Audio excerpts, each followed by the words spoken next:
Welcome to the Achieve Results Now podcast, the podcast that gives you immediate actions you can take to start seeing life-shifting results now. Hey everybody, welcome to the Achieve Results Now podcast. This is Mark Cardone. And Theron Feidt. We are so excited today. We get the opportunity to bring on some guests every time we do, a lot of times when we do the show. And a lot of times, those guests are from our community, and sometimes they're even from our dojo. Yes, and today we have two special guests. In fact, they've been my students for many, many years. And the reason we have them on is they did a very special weekend. And most of you know, if you've been listening to this podcast for any length of time, that Tony Robbins is one of our big influences, that we use a lot of his material. We've talked about him many times. And in fact, he was one of my first, if not first seminars I ever went to when I was a teenager. And so we're going to talk about their experience because they just finished the, I don't know what he's calling it now, but it's the Firewalk. It was called, when I did it, the Firewalk Experience. I don't know what it's called now. Unleash the Power Within. So if you have not been to that seminar before for Anthony Robbins, I definitely would highly recommend it. So let's have a little introduction of who we have here. So first up, we have Miss Maura Lisson. If you tell us a little bit about yourself, please. I'm a fourth degree professional instructor at Team Feidt. All right. And then we also have Miss Adriana Smith. I'm a third degree black belt instructor at Team Feidt. All right. So they, like I said, went to the Anthony Robbins seminar just over a week ago. So it's still fresh on their mind. And we wanted to get their thoughts and input because I know a lot of our students were interested in that and what they gained from it. So we wanted to share that. Yeah, I think it's great because I think, whenever you go to something educational, which we always talk about is such a great idea for people to be constantly doing, is looking for new things to do, new ways to learn, but kind of anchoring it by, looking at what you got from it, what the key takeaways were. People always ask me, I'm thinking about going to see Tony Robbins. Is it something you think I should do? Yeah. And I tell people, oh my God, absolutely. Yeah. But it's hard to actually put into words what you get out of it. So I think it's cool to get people right from it. Yes. So I don't know who wants to start with, and it's difficult to narrow it down, whether you want to go by day or just your overall feeling of it. All right, so Adriana wanted to go first. What was one of the takeaways that you had? My first one was learning to switch your mindset and to stop your habits from controlling your actions and the things that you say and the things that you do.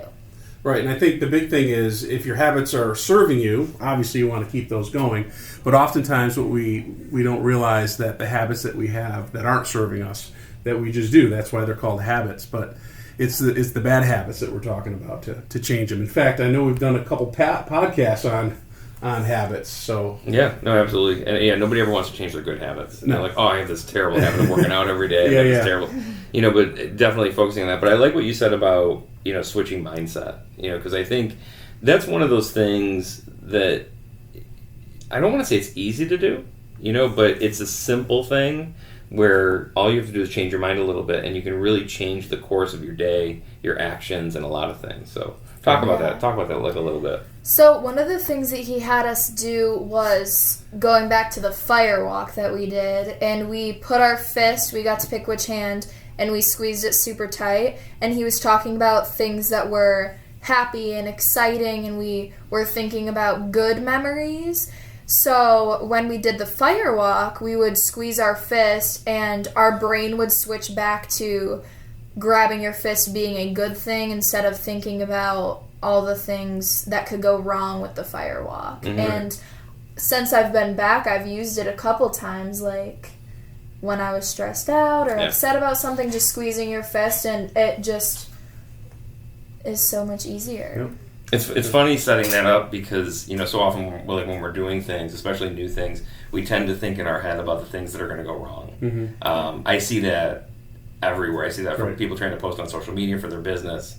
People getting in new workouts and saying, hey, I'm going to start jogging. And then the first thing they think is, I'm going to have a heart attack. I'm going to break my foot. I'm going to roll my ankle. Right. So having those things to switch to is really important because, it helps you anchor that kind of positive momentum. Right. It's that self-doubt. In fact, we just released a podcast on self-doubt. Right. And the whole idea behind that was we all have it. It's just a matter of controlling it. And that's one of the ways to do it much better. Yeah. All right, Miss Lisson, what's one of your takeaways? That the energy you have is super important with what you want to do. So he had this saying called where your energy goes, or where your focus goes, the energy flows. Right? So whether that's good or bad, what you focus on is where you're going to end up. Yeah, definitely. Yeah, and we see that a lot. You know, if kids get negative attention, they're going to keep doing what they're doing to get that.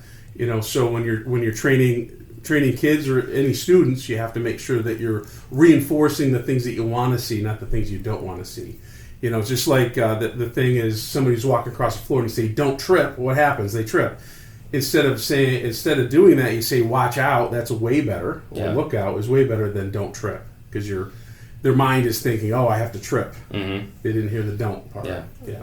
You know, it's fun when you look at the, we just had like a large group of adults graduate, and I remember in the very beginning, they said, just graduate to black belt, and in the very beginning of their training, they said, "Man, it just seems so far away." Yeah. And we've talked about this on the podcast before, where, sometimes one of the best focuses you can have is to start focusing on, the progress behind you, as opposed to the distance to the goal in front of you. Because I know a lot of our listeners, people who listen to the podcast, they have big goals, right? And when you start a big goal, if you're just looking at that, that gap that you have to cross, it can be overwhelming. It can be exhausting. Yep. But when you really get in the habit of focusing and putting that focus into the progress you've made, you're going to start to see more progress. You're going to start to, congratulate yourself more often. That's really good. And it builds your confidence. Yeah. That's what you want to have. If you have confidence in yourself, you're going to go a lot further.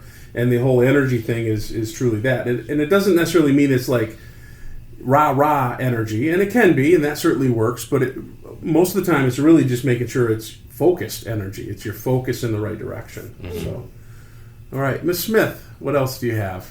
So another thing that we did a lot of work on was gratitude. So talking about gratitude, he had us write things that we're grateful for and then things that we hate. And hate is a strong word, but when me and Miss Lisson both were talking about it to each other after, we realized it was a lot easier to write down the things that we were grateful for than the things that we didn't like as much. Yeah. So I think that when we're going day to day thinking about all the things that are going wrong, when we write it down, it's way easier to think of all the things that are going right. Mm-hmm.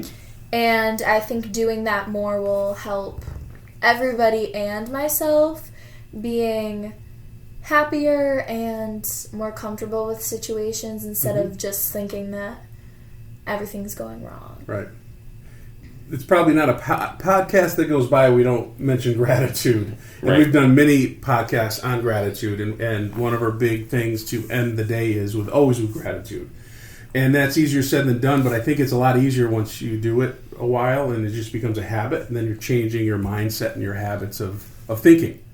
And so I think that's a very good exercise to start with, because the thing to remember, there's always somebody that's better than you, but there's also many people that are worse and worse off than you. So if you are going through a really bad situation, there's somebody around that has it worse than you, right? So stop with your pity party and suck it up sometimes, and then we just have to think, what are we grateful for? Unless you had a bad day, okay, fine. You had a bad day, you chalk it up, and then you go to the next day. But what are you grateful for? Are you still alive? Okay, check. What's your famous thing with above ground? Every day above ground's a great day. Yep. Right.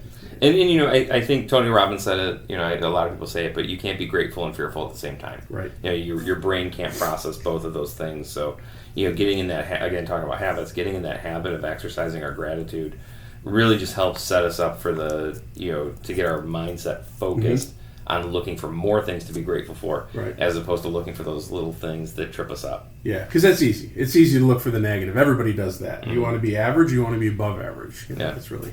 All right, Miss Lisson, what do you have? What's your second one? We talked a lot about visualization. So not just with the fire walk, but it was something that I think we talked about almost every day is visualization.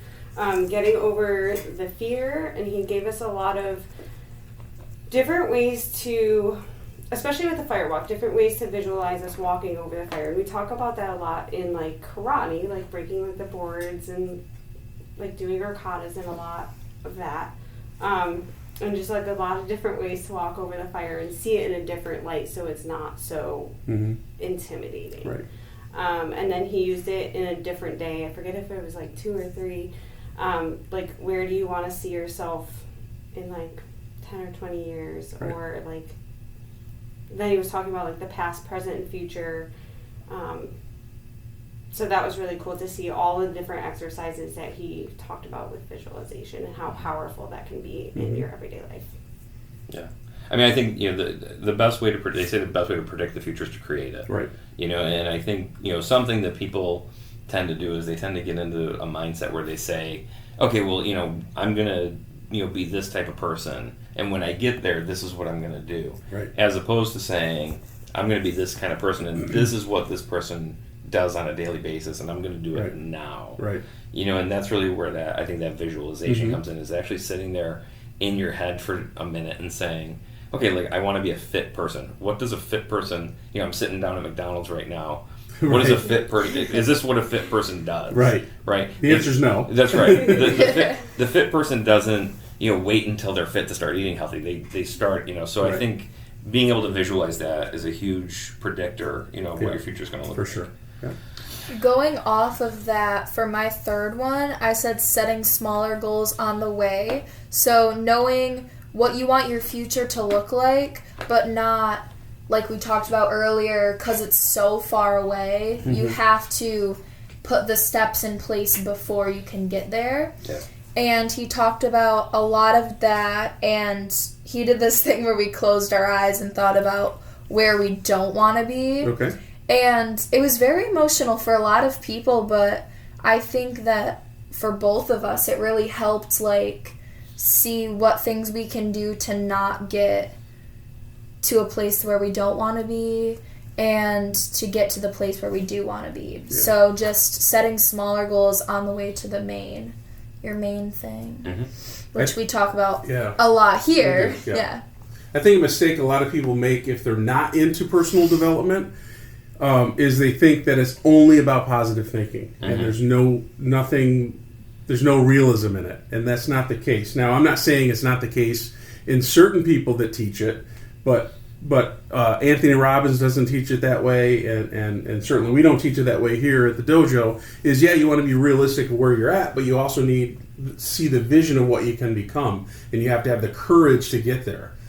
So and all of this ties into that very well. All right, Miss Lisson, what's your third one? We talked about like the wheel of life, so like all different aspects of life, whether it was like careers, finances, working out, like all that stuff, and you have different goals in all these areas of life. And we talk about goals have buddies in the dojo all the time. Right. But instead of working on things singly, like you don't have to get one thing and then work on the other thing. Right. You should work on it all at once because it all works in synergy together. Yes, it does. And going off of that too, like working out just makes you feel better overall, which is also going to help you work at all your goals all around. Yep. And a shout out to Tricia Cicero. She called it goal stacking when we interviewed her. I think her second interview. So I'll link that in the description because that was a real good interview with her. Yeah. And that's basically what we're talking about. That you're linking certain things and like for instance, all the 16 people that got their black belt and beyond this past weekend, them achieving that, they're obviously in way better shape. But also, how's their confidence? How's their attitude? I can guarantee there's a lot of other areas of their life that have improved from the 16 weeks of training, plus the other years prior to that, for the last 16 weeks. So that's kind of what you're talking about there. Yeah. And I think balance is just balance is such a key, and I think people tend to, over focus on certain areas of their life where they'll go, okay, I'm going to obsess about my fitness for, 6 months and really get that down. But while they're doing that, they're not paying attention to the rest of the wheel. Right. And then they start to wobble a little bit, right? So it's good to have that balance, keep those buddies and the goals. I think it's a great habit. Yeah, for sure. All right, any last minute final thoughts for either of you two? Would you recommend? Not that we're selling this. I mean, we're not getting anything out of it. Yeah, right. Yeah. We're not selling it. 100%. I actually for multiple people, we were talking about who we wanted to tell them that they needed to go to it while we were there the first day. So, and it would be beneficial for really anybody. Yeah. At the very least, pick up one of his books. Watch some things on YouTube. And maybe he's not your flavor of person that you like. There's other people out there, so he's not the only one. Mark and I listen to a lot of different people, and he's just one that's been around a long time. Is one of our first ones that we got exposure to. So he's certainly one of our favorite, but there's a lot out there if he's not the one for you. But the bottom line is, just like this podcast is for, it's to achieve results now. It's to improve yourself, So this is one of the ways, in addition to listening to our podcast every single week, you can also listen to these other people as well. Yeah, they're okay too. Yeah, they're okay too. It's there is one thing that Miss Lisson actually brought up from when she went that I want to talk about real quick. Yeah. Because I remember when I went, this was the thing that threw me off the most about being there. What did you do more than you've ever done in your life? I danced. Dance. Yeah, there was a lot of dancing. Yeah. And it's funny because I was listening to another podcast earlier this week where they, somebody said, we don't sing because we're happy because we sing, right? Yeah. And that habit of action creates motivation, because I see people all the time who, I'm not feeling motivated. I don't want to go to karate today. I don't want to go to my workout. Right. We always feel better once we start moving. So I wanted to call that out because I remember going and saying, why am I jumping up and down and rubbing the person's shoulders next to me? Which they probably don't do anymore with COVID and everything. But I'm like, why am I dancing so much here? And it's such a strong part of it. Yeah. Well, also, I think it kept us engaged because we were there the first day for a very long time, and it felt like a fourth of the time that we were actually there, and I think it was really because we kept dancing. It was fun. Well, I hope everybody enjoyed this little podcast here that we wanted to share. This is mostly for our students, but of course anybody can listen to it and gain some insights from what they did. And I think it's great anytime that anybody tries to improve themselves mentally and physically, I'm all for. So. Yeah, absolutely. And I think it's great to anchor that stuff by talking about it after. So, everyone who listened, first, Miss Lisson, Miss Smith, thank you for being on the podcast. I think it was awesome to have you. We definitely got to have you back in a few months and see how the process worked, for sure. From going off of it. But to everyone who listened, thank you for checking out the Achieve Results Now podcast. We hope you got some great takeaways. Be sure to share this with somebody who would get a lot from it. And we will catch you on the next show. Thanks, everybody. Thanks for listening. Hop over to our website at www.achieveresultsnow.com to get your free copy of our book, Ignite Results, 4 specific daily actions to help you achieve results now. You can find us on Facebook at facebook.com/Achieve Results Now. Thanks for listening, commenting, and subscribing. Now get out there and achieve results now.